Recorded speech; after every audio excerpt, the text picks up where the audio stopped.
Jadi yang disebut dengan jalan itu jalan pulang. Kalau ruhku ini percikan cahaya ilahi ingin pulang ke tempat asalnya, sederhana kok. Jalannya turuti perintah ruhku yang membimbingmu setiap saat, setiap ruang dan waktu, tidak pernah tertidur, tidak pernah terkantuk. Ikuti saja itu. Sudah, selesai. Dan saya yakin orang-orang yang selalu mengikuti dan tunduk sujud kepada ruhku yang ada dalam dirinya, gak bisa ini, gak bisa itu, gak hafal ayat ini, gak hafal ayat ini.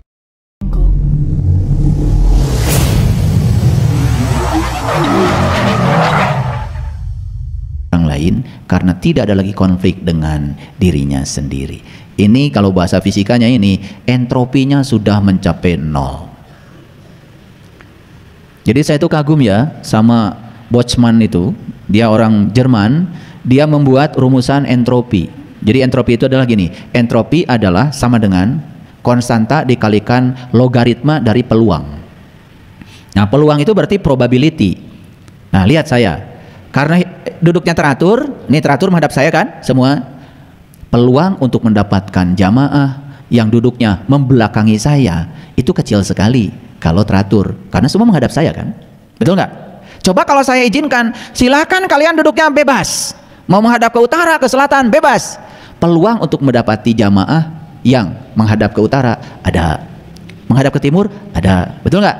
Makanya peluang itu berhubungan dengan ketidakteraturan. Makin tidak teratur, makin besar peluangnya. Makin teratur, makin kecil peluangnya. Sehingga entropi itu sama dengan konstanta dikalikan logaritma dari peluang. Kalau peluangnya kecil, itu artinya sudah teratur. Sesuatu yang teratur, entropinya 0. Maka yang sudah teratur hidupnya, sudah teratur mentalnya, sudah teratur spiritnya, sudah teratur energinya, sudah teratur fisiknya, entropinya 0. Jadi kalau menurut saya, Quran yang mengatakan la tamutunna illa wa antum muslimun, janganlah kamu mati kecuali entropinya 0. Itu ayat itu sebetulnya maknanya. Janganlah kamu mati kecuali entropinya sudah 0. Kalau entropi sudah 0 berarti sudah teratur. Kalau sudah teratur itu ya sudah. Tidak gampang baperan, tidak gampang sakit hati, tidak gampang marah. Datar aja. Itulah muslim itu. Jadi siapa muslim? Muslim adalah orang yang entropinya sudah mencapai 0. Pasti pusing kalau dengerin saya ngomong. Udah, teruskan aja dulu. Nah, ciri orang yang sudah pulang selanjutnya yang ke-17, merasa mempunyai hubungan dengan seluruh hal. Memiliki hubungan yang akrab dengan manusia, memiliki hubungan yang harmoni dengan binatang, memiliki hubungan yang harmoni dengan lingkungan, bahkan dia merasa dirinya selalu terkoneksi dengan alam semesta. Makanya saya latihkan, kalian saya ajak ke alam, di alam saya ajak meditasi. Kalau sering melakukan aktivitas seperti itu, lama-kelamaan kita itu akan merasa terhubung dengan alam.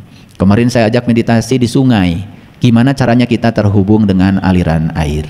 Pada nangis itu, ya. Hanya memperhatikan aliran air saja nangis. Hanya memperhatikan suara air saja gemuruh nangis. Kenapa? Sudah resonansi dengan alam. Makanya orang yang sudah pulang kelihatan sekarang. Dia sayang sama tumbuhan, dia sayang sama binatang, dia sayang sama alam, dia ikut menjaganya. Gitu. Sayang kalian sama binatang? Sayang sama anjing, sama babi. Babi itu kan ciptaan Allah, makhluk bukan? Perlu cinta kasih nggak? Perlu. Anjing ciptaan siapa? Perlu cinta kasih nggak?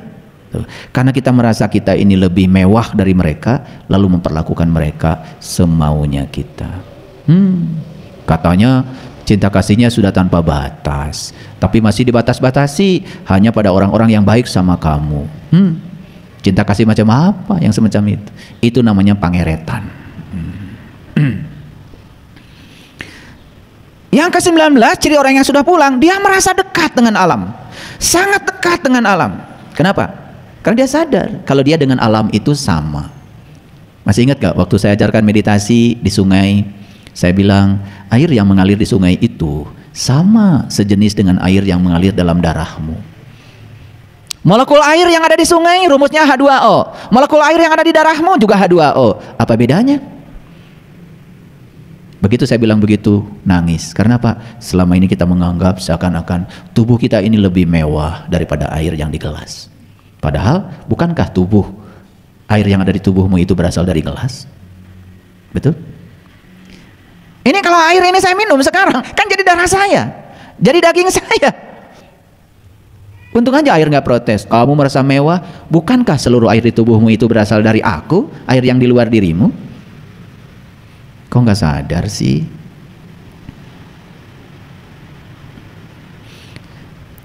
Dan yang terakhir, ciri orang yang sudah pulang, ini tentu saja bukan terakhir, masih banyak. Cuman kalau saya bahas, nggak cukup waktu. Sampai di sini aja dulu.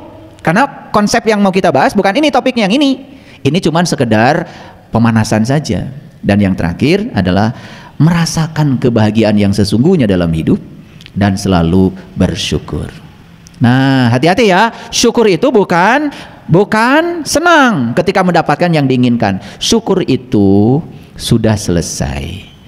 Dapat yang diinginkan, dapat yang tidak diinginkan, sudah sama cara menerimanya. Jadi syukur itu bukan senang, syukur bukan bahagia, tapi syukur itu adalah menerima semua apa adanya. Syukur urusannya adalah dengan dirimu sendiri. Syukur tidak ada kaitannya dengan rumah baru, syukur tidak ada kaitannya dengan naiknya gaji, syukur tidak ada kaitannya dengan mobil baru, syukur tidak ada kaitannya dengan segala hal yang datang dalam hidupmu. Syukur tidak ada kaitan dengan itu. Syukur itu artinya terbuka untuk menerima semua apa adanya. Makanya syukur kebalikan dari kufur. Kalau syukur terbuka, kalau kufur tertutup. Tertutup berarti menolak. Coba pintu ditutup, kan orang tidak bisa masuk, betul? Nah itu tertutup. Tertutup itu namanya kufur. Nah kebalikan dari kufur itu adalah syukur. Kira-kira dari sekian banyak yang saya ungkapkan sebagai ciri orang yang sudah pulang, apakah kita punya ciri-ciri itu? Kalau para sahabat sudah punya ciri 10 saja, itu sudah keren. Kira-kira 10 nyampe ya? Nyampe lah, masa? Ya, 10 udah nyampe ya? Nah, semoga di atas 10 semuanya ya. Oke, baik. Nah, judul kajian kita ini adalah Jalan Pulang. Jalan pulang siapa? Percikan cahaya ilahi. Siapa percikan cahaya ilahi? Percikan cahaya ilahi itu adalah ruh yang ditiupkan Allah ke dalam diri kita. Ulangi lagi. Percikan cahaya ilahi itu adalah ruh yang ditiupkan Allah ke dalam diri kita. Kalau berbicara tentang ruh, setidak-tidaknya ada 3 komponen. Ya. Karena ruh itu wujudnya adalah nur ala nur, ada 3 komponen. Komponen yang pertama dari ruh namanya nurullah, cahaya Allah. Komponen yang kedua adalah Nur Muhammad, ya, cahaya terpuji. Cahaya terpuji itu sering disebut oleh para leluhur kita sebagai Rasulullah sejati yang ada di dalam diri. Makanya Rasul itu ada 2, Rasul yang syar'i, yang wujudnya adalah manusia. Yang kedua adalah Rasul yang hakiki, wujudnya adalah nur. Dan nur ini ada pada setiap manusia. Itulah keadilan Tuhan. Kita mau lahir di zaman mana, tidak ada yang fisik ya secara syar'i, tetapi yang hakiki selalu ada pada setiap manusia. Makanya Rasulullah sejati ada pada dirimu, dan itu membimbingmu setiap saat. Siapa yang dibimbing? Yang dibimbing adalah nafs jiwamu, yang sering disebut dengan nur insan. Jadi apa yang mau kita bicarakan di sini? Jalan pulang.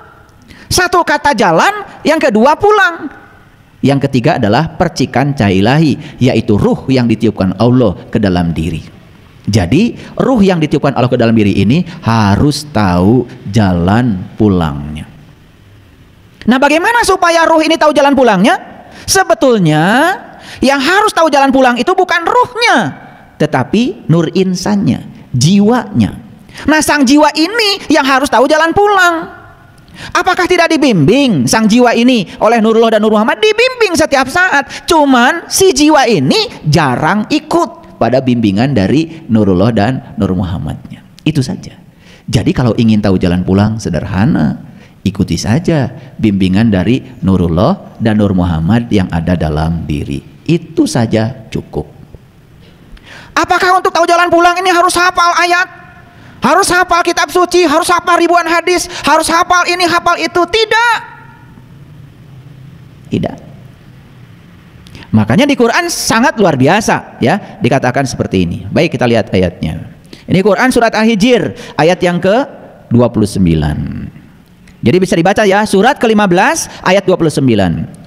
Maka ketika aku telah menyempurnakan penciptaannya dan aku tiupkan ruhku. Ayo kita pahami, yang ditiupkan ke dalam tubuh kita ini bukan ruhmu, ruhku, mirruhi. Pertanyaan saya, ada nggak ruhmu? Ada? Nggak ada, karena yang ditiupkan ke dalam tubuh kita itu bukan ruhmu. Kata Allah, ruhku, mirruhi. Jadi siapa sesungguhnya dirimu itu? Ya, dirimu itu adalah ruhku. Stop aja sampai situ dulu. Nanti kalau kepanjangan malah nggak ngerti. Nah, tugasmu apa? Tunduklah kamu. Coba lihat ayatnya. Fa idza sawaituhu wa nafakhtu fihi min ruhi faqaulahu sajidin. Jadi tugasmu adalah tunduk dan sujud kepada ruhku. Ada nggak di sini harus pesantren? Ada nggak di sini harus ini harus itu? Nggak ada. Tugasmu cuma satu, tunduk saja pada ruhku. Pertanyaannya, siapa yang harus tunduk? Ayo lihat saya semuanya. Yang harus tunduk itu adalah jiwamu, nafsmu. Pada siapa? Pada dua pembimbing yang hidup dalam dirimu, Nurullah dan Nur Muhammad. Itu yang membimbingmu. Kita hanya disuruh sujud ke situ saja. Itulah pesantren yang sebenarnya. Paham sekarang? Kan kita sudah banyak contoh. Mohon maaf, saya bukan menyepelekan. Orang hafal ini, hafal itu, tetapi perilakunya begitu. Bahkan dia mengatakan yang paling suci, yang paling baik, tapi kenyataannya begitu. Mohon maaf. Ada terdengar berita, informasi. Di sini terjadi pencabulan, di sini terjadi ini, terjadi itu. Dan sedihnya itu di lingkungan di mana di situ katanya diajarkan tentang kesucian.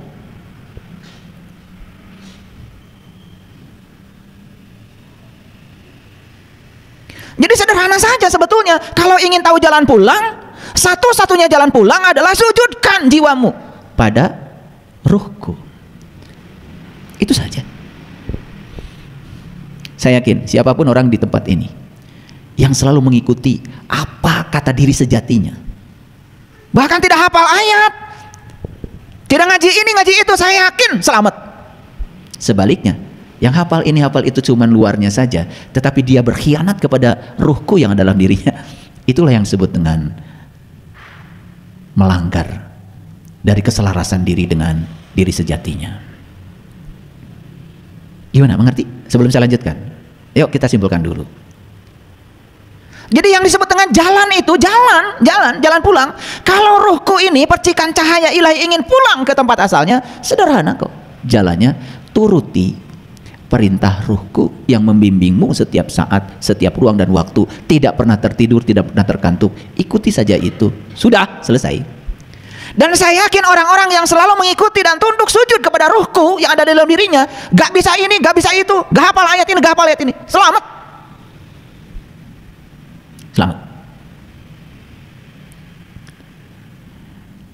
Nah, oleh karena itu mundur dulu ke belakang. Kita ini harus belajar ilmu. Syaratnya tiga. Satu, ilmu itu harus memenuhi asas koherensi. Yang kedua, ilmu itu harus memenuhi asas korespondensi. Yang ketiga, ilmu itu harus memenuhi asas pragmatis. Ini agak keren sedikit kuliah hari ini. Saya bicara filsafat ilmu sedikit. Apa yang disebut dengan asas koherensi? Yang namanya asas koherensi mensyaratkan bahwa pengetahuan itu tidak boleh bertentangan dengan pengetahuan yang lain. Yuk, lihat saya. Ada nggak yang bertentangan? Pengetahuan yang bertentangan dalam diri kita sekarang. Kita cek sekarang. Dulu kita diajarkan, katanya Allah itu adanya di tempat yang tinggi. Betul? Bahkan Allah itu adanya di langit ke-7. Langit ke-7 itu tempatnya tinggi tuh, jauh di sana. Apakah itu ilmu? Cek dulu. Tanya kitab suci. Begitu tanya kitab suci bilang, aku bersamamu, lebih dekat kepadamu daripada urat nadi lehermu. Bertentangan nggak? Jadi tugas kita sekarang ini coba dicek semua paradigma dan keyakinan kita yang selama ini kita anut itu benar nggak? Cocok nggak? dengan apa yang difirmankan dalam kitab suci. Dalam sebuah kuliah, saya tanya mahasiswa, siapa yang tahu Shiratal Mustaqim? Oh, mahasiswa sungkan tangan semuanya. Yang ini bicara ini, yang bicara ini, yang bicara ini. Semua bicaranya berdasarkan persepsinya. Padahal Shiratal Mustaqim itu kan bahasa Arab, bahasa Tuhan. Kalau ingin tahu bahasa Tuhan harusnya jangan menggunakan persepsimu, tanya Tuhan. Makanya tafsir Quran bil Quran. Begitu ditanya Quran, kata Quran, Shiratal Mustaqim itu kata Quran, Shiratal lazina an'amta alaihim. Jalannya orang yang diberi nikmat. Tidak ada satu mahasiswa pun yang saya tanya yang menjawab Shiratal Mustaqim itu jalannya orang yang diberi nikmat. Gak ada. Semua berdasarkan persepsinya. Dan berpersepsi urusan agama di kita dianggap biasa, lumrah. Padahal itu menyesatkan. Anehnya ketika saya tunjukkan ayatnya malah yang benar dianggap sesat. Jadi udah kebalik-balik kehidupan itu. Apakah selesai sampai di situ? Belum. Shiratal Mustaqim itu jalannya orang yang beri nikmat. Kejar siapa yang diberi nikmat. Karena dalam kehidupan kita pun sudah salah kaprah. Makan sama jengkol, sambal, nasi pulen, belum peda, nikmat. Keheula. Itu punya rumah bagus, mewah, semuanya serba mahal, elektroniknya luar biasa, branded semua, furniturnya juga dari tempat yang mahal, harganya mahal-mahal. Nikmat punya rumah. Tar dulu, karena di Quran jelas nikmat itu adalah sesuatu yang diberikan pada para nabi, para siddiqin, para syuhada, para sholihin. Yang dapat nikmat itu cuma 4. Ada di situ orang kaya? Gak ada. Ada di situ orang yang kuat badannya? Gak ada. Ada atlet? Belum peda? Semur jengkol? Bubui petei? Jadi kata nikmat yang sering kalian pakai itu berbeda dengan kata nikmat yang ada di Quran. Cuman kita nggak pernah mikir menggunakan kata itu ya semau-maunya kita. Gak ada waktu buat mikir. Padahal di Quran dikatakan, aku panjangkan umurmu hanya untuk berpikir. Cing mikir tuh,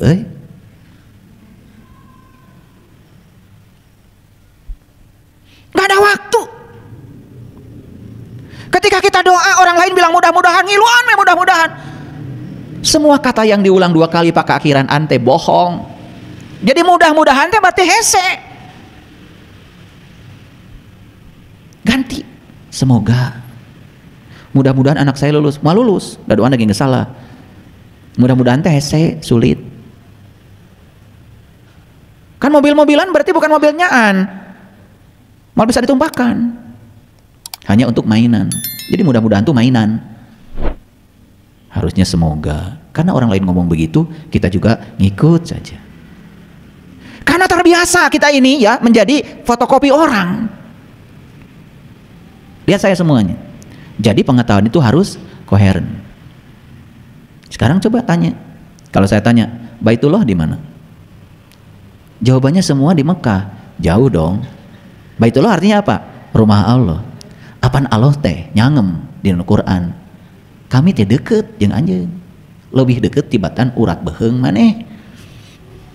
Aku dekat kepadamu melampaui dekatnya urat nadi lehermu. Itu Allah yang bilang. Harusnya kalau Allah dekat dengan kita, atuh bumi nage kada caket.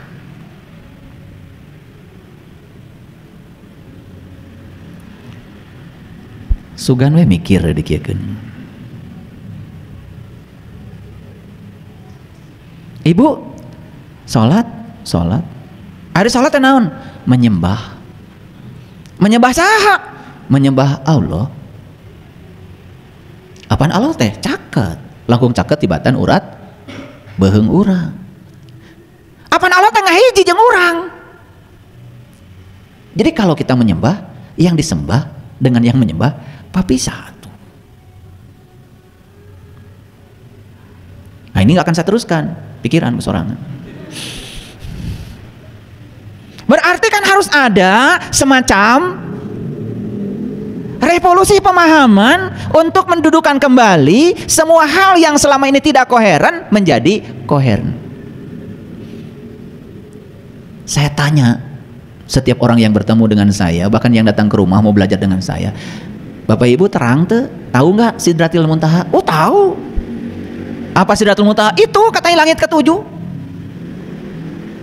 Saya tanya lagi, Ibu Bapak tahu langit? Mulai mikir tuh. Itu cenaan warna biru. Nah, mulai pas lihat gunung dilihat dari jauh warnanya biru. Apa ditinggali tidak deket mah? Ente biru. Berarti biru bohong? Bohong, itu tipuan mata. Jadi biru itu sebetulnya hanya peristiwa pembiasan cahaya. Nah kalau kita terus ke atas bakal ketemu langit. Kan kita sering naik pesawat. Terus pesawat naik ke atas terus sampai ketinggian 32.000 kaki. Itu pernah jeung langit. Yang kita temukan cuman ruang kosong. Jadi selanjutnya yang mana langit? Langit mencaket di dia. Makanya ada perintah dalam Quran, kamu saksikan bintang di langit terdekatmu. Disuruh melihat bintang pun di langit terdekat, bukan di langit terjauh. Jadi Sidratul Muntaha di mana? Kekewe di langit ke-7, bari jeung langit nang eueuh.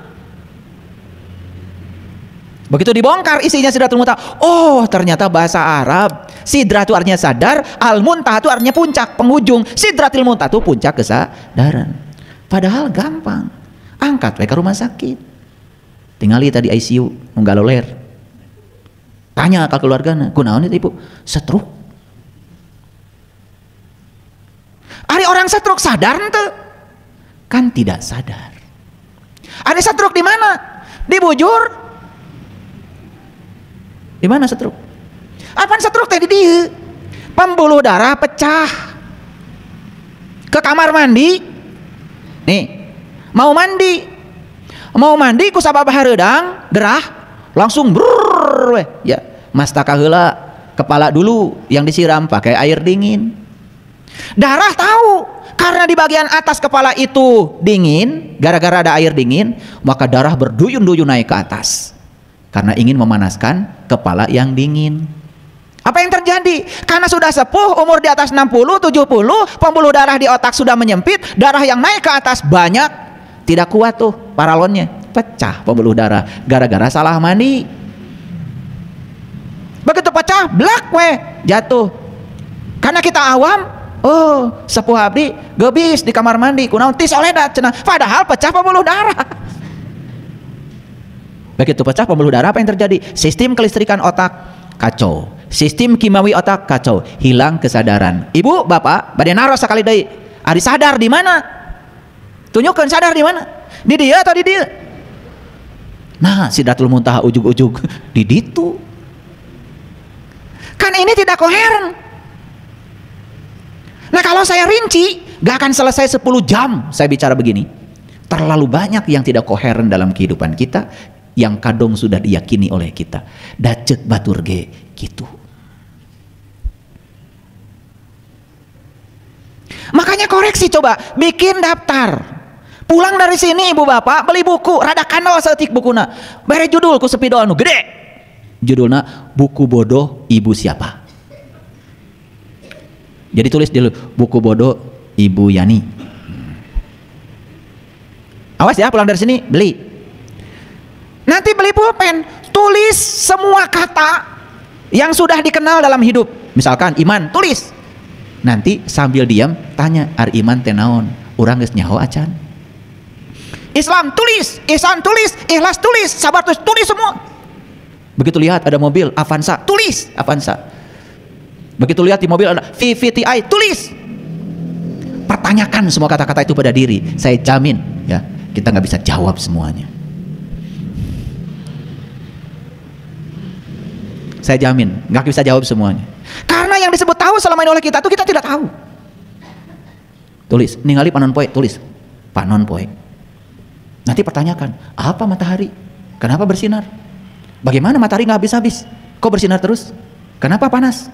Kenapa cahayanya penting? Kenapa cahaya mengandung energi? Kenapa proses fotosintesa perlu matahari? Terus tanya, hiji we urusan panon poe. Mal bisa jawab. Begitu ningali cai di gelas, cai, tulis cai. Apa itu air? Kenapa molekulnya H2O? Bagaimana pusat muatan positif dan negatifnya? Berapa banyak dalam H2O elektron? Berapa banyak proton? Di mana inti atomnya? Kenapa air pelarut yang sangat bagus? Kenapa hidup harus ada air? Itu cara saya belajar. Jadi saya belajar itu bukan dari buku kata orang, dari buku bodoh. Makanya dari kecil saya udah punya buku bodoh. Semua saya pertanyakan. Quran, apa Quran? Saya pertanyakan. Oh, Quran dari kata qara'a, yaqra'u Qur'anan. Oh, Quran itu bacaan. Oh, kalau Quran itu bacaan, berarti saya harus bisa baca. Apa artinya membaca? Terus dipertanyakan. Apakah membaca seperti yang kita selama ini pahami? Babi, bu, ta, itu. Eta maca lain. Ternyata membaca itu adalah menyimak. Menyimak itu adalah mentransformasi tulisan menjadi pemahaman. Apakah ketika kita melihat tulisan jadi pemahaman? Apakah kita semua sudah membaca? Tulis di buku bodoh. Belum lagi nanti pertanyakan semua hal yang selama ini kita yakini. Akhirat, tulis di buku bodoh. Naon akhirat? Dari bahasa apa akhirat? Apakah betul gambaran tentang akhirat seperti yang digambarkan banyak orang? Apakah betul nanti di surga itu, di akhirat ada surga? Apakah di surga itu betul ada bidadari? Kersaha? Tanya semuanya. Setiap kita mengalirkan pertanyaan, di situ jawaban akan mengalir. Malaikat, tulis. Naon malaikat teh? Cenah makhluk yang terbuat dari cahaya.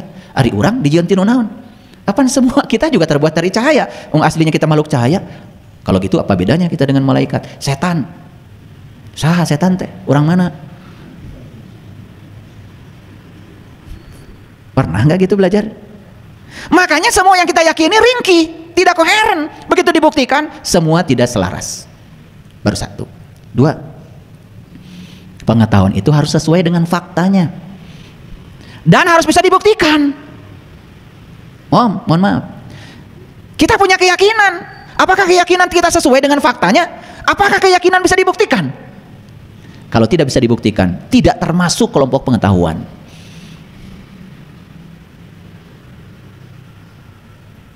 Kita punya rukun iman, 6 rukun iman. Mohon maaf, apakah kita sudah membuktikannya? Kalau kita belum membuktikannya, apakah itu layak disebut sebagai pengetahuan? Layak disebut sebagai ilmu? Makanya jangan asal ngomong. Apa yang kita bicarakan itu harus dipertanggungjawabkan. Yuk, saya kasih contoh. Setiap hari kalian baca Bismillahirrahmanirrahim. Ya kan? Mau masak Bismillahirrahmanirrahim, mau naik mobil Bismillahirrahmanirrahim. Saya yakin lah, ya dari wajah-wajahnya kelihatan. Pasti itu mengucapkan itu. Pertanyaannya, pernah nggak kita bertanya, mengapa kalau kita mau melakukan apapun harus pakai Bismillahirrahmanirrahim? Sampai di titik pemahaman tertentu, saya mengalami goncangan yang luar biasa. Saya tidak berani lagi mengucapkan kalimat itu. Pernah saya tidak berani mengucapkan kalimat itu. Kenapa? Bismillahirrahmanirrahim, atas nama Allah yang Maha Pengasih, Maha Penyayang. Berarti kalau saya bilang